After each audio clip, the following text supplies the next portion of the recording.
Meu amor, o que você tá fazendo? Faz tempo que eu tô querendo falar com você, mas tá tão difícil.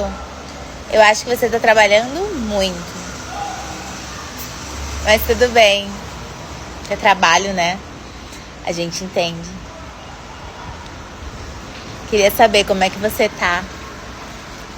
Faz tempo que eu queria um tempinho seu pra gente conversar, sabe? Queria saber como você tá, quais são os seus planos pro ano que vem. Eu tava aqui pensando em você, porque faz um tempinho, né, que a gente não se vê por aqui.